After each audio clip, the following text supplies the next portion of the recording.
പുതിയൊരു വീഡിയോയിലേക്ക് എല്ലാവർക്കും ഹാർദവമായ സ്വാഗതം. ഇന്ന് തെരഞ്ഞെടുപ്പിൻ്റെ ഫലപ്രഖ്യാപനത്തിൻ്റെ സന്തോഷത്തിലും ചിലവർ ദുഃഖത്തിലും ഒക്കെ ആയിരിക്കാം.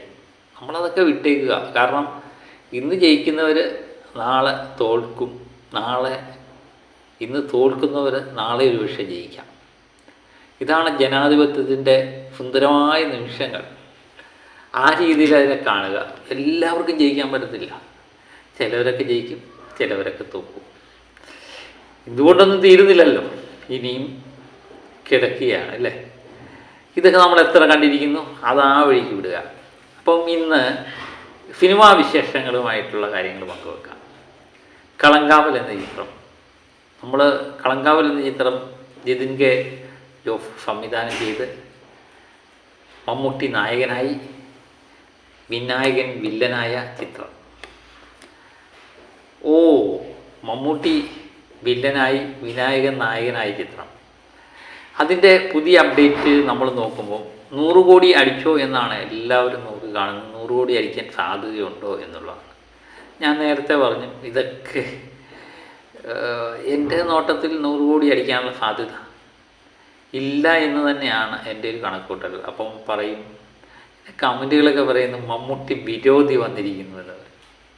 ഇതല്ല, അതാണ് യാഥാർത്ഥ്യമെന്ന് തോന്നുന്നു. പക്ഷേ അത്ഭുതങ്ങൾ സംഭവിക്കട്ടെ, മമ്മൂട്ടിയുടെ പുതിയ ചിത്രം 100 കോടി അടിക്കട്ടെ. അപ്പോൾ ഇന്നത്തെ കളക്ഷൻ നമ്മൾ പരിശോധിക്കുമ്പോൾ കർണാടകത്തിൽ നിന്ന് ഇത് 8 ലക്ഷം രൂപയാണ് കളക്ട് ചെയ്തത്. അങ്ങനെ 2 കോടി 40 ലക്ഷം കർണാടക കളക്ഷൻ എത്തുന്നു.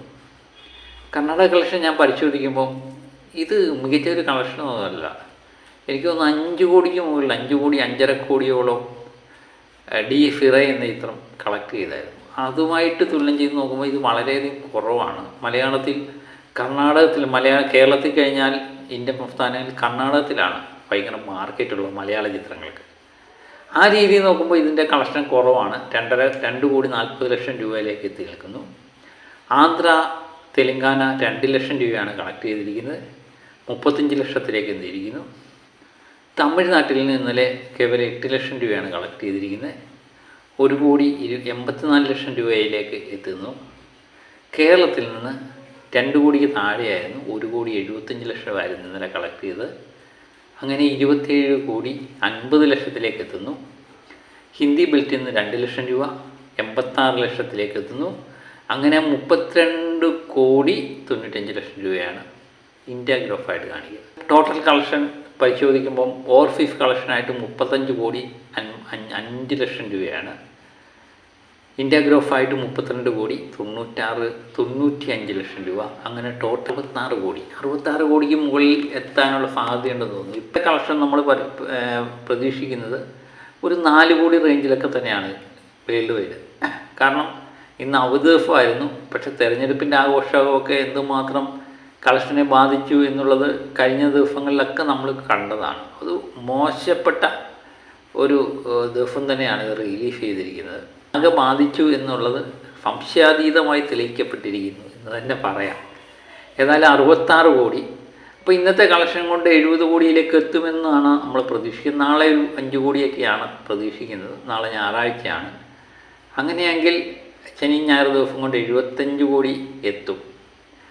ബാക്കി 25 കോടി ബാക്കിയുള്ള ദിവസങ്ങളിൽ എത്തുമോ ഇല്ലയോ എന്നുള്ളതാണ് നമ്മൾ നോക്കിക്കാണുന്നത്. നമ്മൾ നേരത്തെ തന്നെ പല പ്രാവശ്യം പറഞ്ഞിട്ടുണ്ട്. 18-ാം തീയതി ബബ്ബ ഇറങ്ങുന്നു. 450 തിയേറ്ററുകളിലാണ് റിലീസ് ചെയ്യുന്നത്. പിന്നെ സർവം മായ എന്ന ചിത്രം നിവിൻ പോളി, ഋഷഭ, മോഹൻലാലിൻ്റെ, അങ്ങനെ നിരവധി ചിത്രങ്ങളുണ്ട്. അതിനിടയിൽ പിടിച്ചു നിൽക്കാൻ പറ്റുമോ, 25 കോടി നേടാൻ പറ്റുമോ എന്നുള്ളതിനെ ആശ്രയിച്ചിരിക്കും. കളങ്കാവൽ എന്ന ചിത്രത്തിൻ്റെ 100 കോടി, മമ്മൂട്ടിയുടെ ആദ്യത്തെ 100 കോടി എന്നൊക്കെയുള്ള സ്വപ്നം. കാത്തിരിക്കാം എന്ന് മാത്രമേ പറയാൻ പറ്റുള്ളൂ.